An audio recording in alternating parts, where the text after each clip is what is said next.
Hey, Riverman Brewing here, back at you. So I did 3 beers, and we kind of went over the cherry honey hef. We went over the barley wine. Those are going to be 2 separate videos. And then this one is, there's a big craze out there with those New England IPAs, the NEPAs. So I've been kind of on that kick too. I love grapefruit juice, and you know, believe it or not, I'm actually on blood pressure medicine. I don't know why. I'm perfectly healthy. Doctors put me on it for some dumb reason. But grapefruit is one of the things that I can't really have that much because that fluctuates your blood pressure. It lowers it, which is what the blood pressure medicine does. So you don't want to drop it too low. So they like, oh, you can't have grapefruit with this medicine. All right. Well, one thing that's about brewing beer is hops, man. They make like a great grapefruit flavor, pretty much. I love that grapefruit flavor.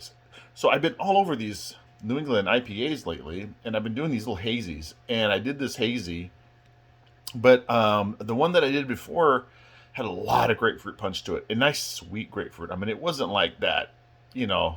I wish I would have poured sugar over that grapefruit when I ate that grapefruit cold, but as a beer, it was so good. I was pretty impressed with how it turned out. No video on that one, but this one I did. I wanted some tangerine notes, so I used different hops in this one. Before I used like almost all Citra and some Simcoe. This one I used like lemon drop and some other ones. If you want the recipes, I have them all written down, just not in my brain. And this is my 3rd video in a row, which includes me drinking beers. So my brain isn't quite as quick as it normally is. So this one came out good. It's got a nice color to it. Look at that. I mean, I pre-poured this. I've tried to pour before with one hand because I like to keep the one-hand camera going here because I feel like we're having a heart-to-heart talk. It's only one person watching this video. I only get like 10 views anyway per video. It's not like I need to go professional. But hey, one of these days, people are going to go, that guy's got a pretty face. I want to watch his beer videos. He doesn't know what he's talking about. When the beer community gets a hold of me, they're going to just light me up. I was on some Facebook pages, man, and it's ridiculous.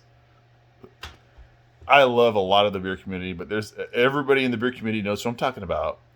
There's those people out there that like nitpick every detail. I mean, I have a video in here where I wasn't sure which sugars ferment out and not ferment. I forgot. And I'm like, it's either dextrose or maltose. I know that one's going to fire me up. That's just going to get like, you dummy, what are you making beer videos for if you don't know what ferments out or not? It's like, because I don't remember. When I go to do it, I make sure I know. Anyways, back to the beer. This is Tangerine IPA. New England style, hazy. Got to really be careful with try and hold it more still, with the oxygenation in these beers. So that way they don't turn all rusty brown and oxidize. So I've been working with closed transfers, things like that. But, I'm not crazy freaked out about oxidation. I just kind of just treat it careful. And most of the time, if you mess up your beer, it's going to be because it's something really dumb you did, not your normal process. And if your normal process is careful and you transfer without splashing like crazy, if you rack without splashing your beer crazy and, aerating the crap out of it, you're going to be fine. Some of these people that like purge with CO2 in their tanks and close transfer this to, it's got a crap load of hops in it. Not one hop was in the boil. All Whirlpool, all dry hops, high Krausen, and it came out just fine. And this beer has actually been in the keg for 4 days now. It's pretty well carbonated. I added some tangerines in this one though. I wanted to kind of make sure that the word tangerine on the hop bag that I picked. I also wanted some for sure tangerine flavors in there. So I quartered up 2 tangerines for my 5-gallon batch, and I squeezed the juice out into a mason jar, stabbed the rinds, the peels, because I thought maybe I'd get more access to some of the zest taste. And I left the meat on the peel because I didn't want to access all that pith, the white stuff between the rind and the meat. And then I put a little bit of vodka in there and made a tincture. and that's one way of flavoring your beers to where you don't infect it. But the alcohol helps cure it. But then you can add sugar to stuff like that, a flavoring at towards the end, and then it's not going to ferment all dry. And don't worry about putting potassium sorbate and stuff like that. Odds are this 5-gallon keg ain't gonna last you much more than a few weeks anyway, and it's not gonna ferment in your fridge at 35 degrees or whatever, and dry that beer out in a week. I mean, this is not gonna happen. So don't worry about it. So I didn't put any potassium sorbate in here, and we're gonna see how it tastes. I already know it tastes. I cheated. I already tried it. I tried it the day I kegged. It was amazing. The first time I've ever drank in my whole sample for my gravity. I was like, holy crap. So I haven't had it carbonated yet. So I'm hoping that kind of helps pop it, make it feel a little more fresher. We'll see.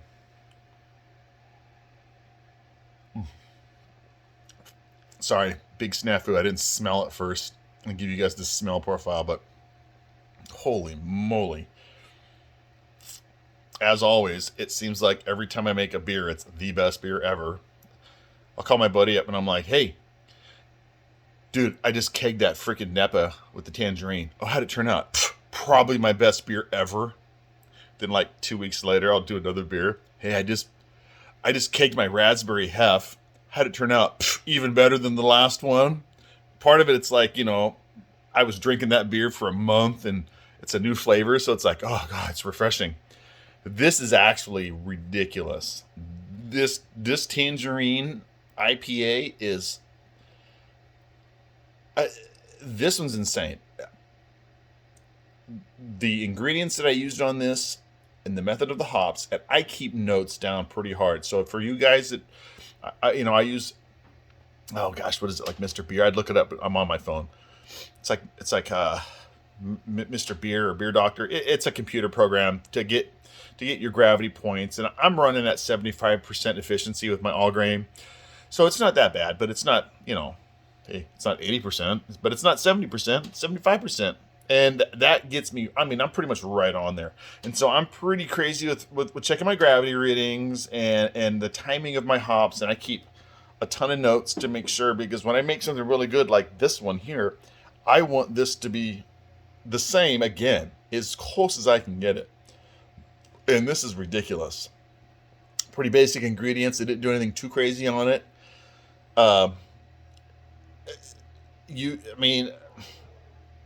Somebody's probably made this exact same beer or close to it, plus or minus a pound of grain here or there of anything. But you know what? Hey, it's like piano keys in making a song. There's only so many options. So this beer is not like a major secret, but it is a very good, and it looks really awesome too. It's that people totally trip out about that little, that yellowy orangish haze. And it's hazy, man. You ain't seen through that thing at all. That thing is hazy. And it is like a tropical paradise. That tangerine is just enough tangerine. Solid. Oh, and other than that barley wine, this beer here, do the math on it again. I have it written down. It's like right around 5.25%. It's not a crazy beer. That's why it probably tastes. You get up in the. So many people are trying to go to like 7%, 8%.